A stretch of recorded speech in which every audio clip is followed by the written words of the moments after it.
Hi, I'm Addison, and this is how we're going to start our project. Step 1, you're going to have to cut out the outline of your pattern.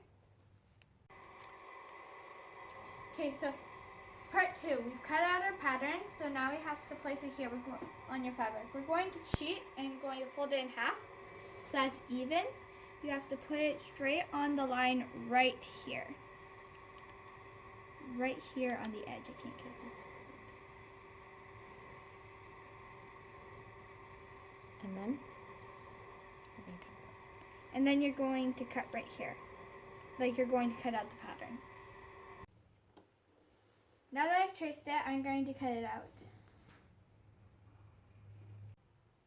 We're going to sew these together. Since I've cut out all my patterns, I'm going to cut them out. Well, since I've already cut them out, we're going to sew them together, and they're going to go pretty side, which is also called the right side, together. This is the wrong side, and this is the right side. They're also called the pretty and like bad side, so you can put the pretty sides together. You're going to sew an inch through the fabric except for the bottom. We'll tell you why in a while. Okay, so I've pinned the right sides together. Now I'm going to take my fabric and then put it right here. I'm going to put the presser foot down, but make sure that the presser foot is on the edge of the fabric.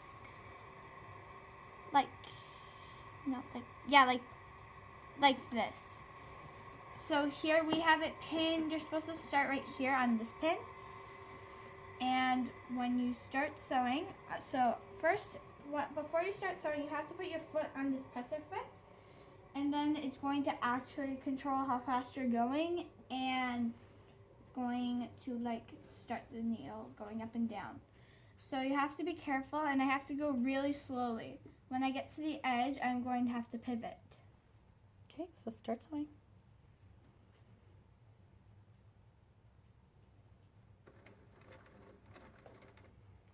And usually about 3 stitches in, you want to bring your needle up and then reverse.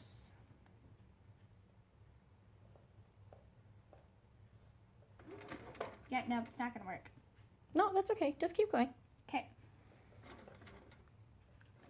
So be really careful while you're sewing.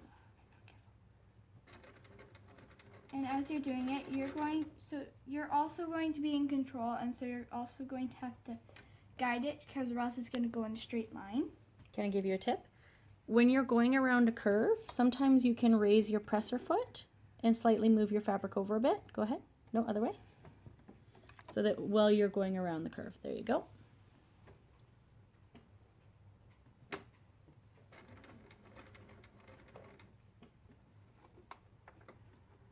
Perfect.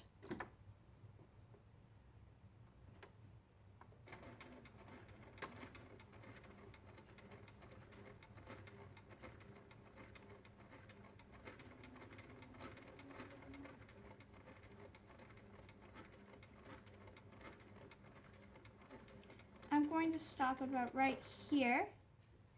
I'm going to raise my needle. Don't leave your needle down. Oh, I'm going to leave my needle down. I'm going to raise my presser foot, and I'm going to turn my fabric. This is what people would call a pivot. And then you would place down your presser foot on the edge of the fabric like this. Mm-hmm. And then you would go through the process, and you would just pivot at the corners here. All the way around. Yeah. I'm on to my next one. So if you want, when we're finished, if you want your points to be on your tree to be fully solid, you're going to cut it here. Just be really careful that you don't cut your seam line, or else you're going to cut the stitches that's right here. It's holding together, and then it could fall apart. After I finish sewing and taking out all the pins, I'm going to flip this inside out so you see the pretty side. You can start with the legs like I usually do, right here.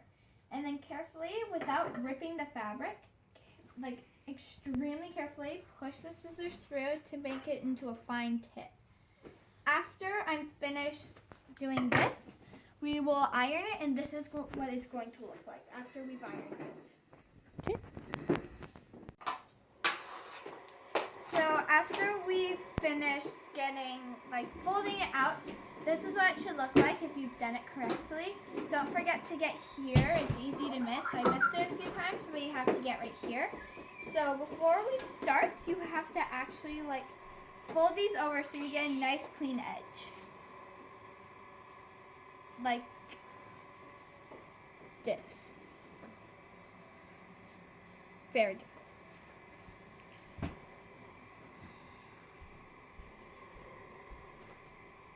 Here you go. Now we will iron it.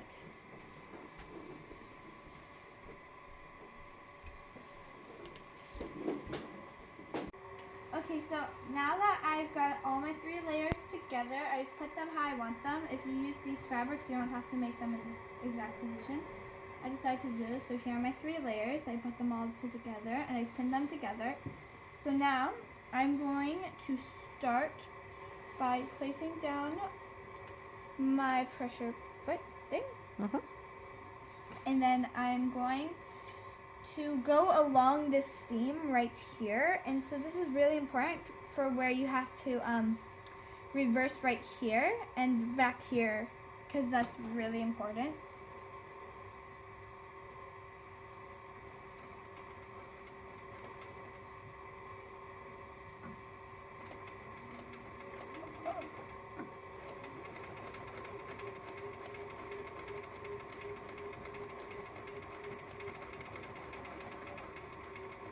Here's where you really need to watch your speed, because you have to make sure that you're going along that line, like that seam line.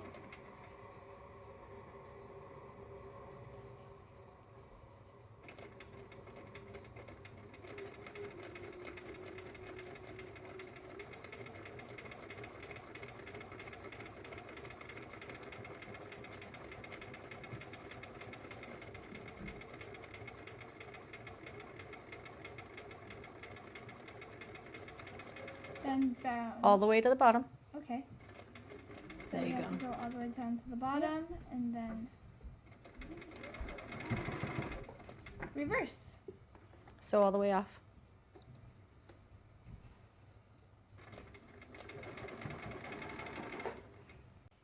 Okay, for now, the last step, we finished sewing everything together, and now we still have our holes left. And the reason why is because we're going to stuff our tree with some awesome little cotton fluff. So you're going to push it through these holes, and I'm actually really excited for this. I love this stuff. I'm literally piling up this stuff inside this one. Here.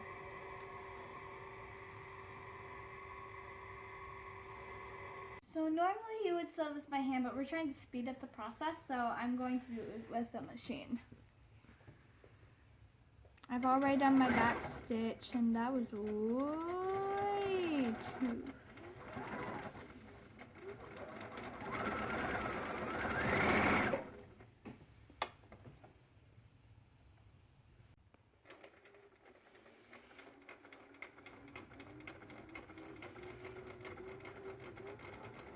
We are finished. Our tree can stand. You can use it as a pin cushion. You can just use this. You can use it as Christmas decoration in general. But look how cute it is. It's really adorable. I love all the colors, and it didn't take that long. And it was pretty simple to make. The stuffing was pretty difficult because it couldn't go into the top. But it still worked, and I'm really proud of what I did. Make it stand again. Awesome.